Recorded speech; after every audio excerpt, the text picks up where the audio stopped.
Və bu şəkildə də baba, bu da sələrka. Və bunu da baba.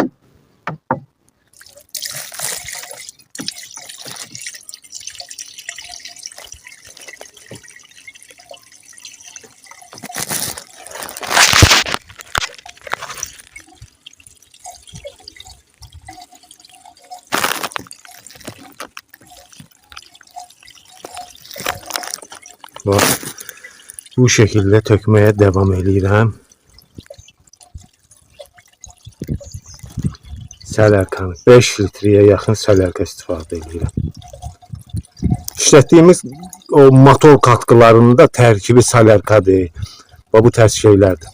Mən illərdir bu şekilde istifadə edirəm, heç bir zərərini görməmişəm. O demək deyil ki, sizə tövsiyə edirəm. Mən qəbul edirəm, risk alıram, heç bir zərərində indiyə qədər görməmişəm.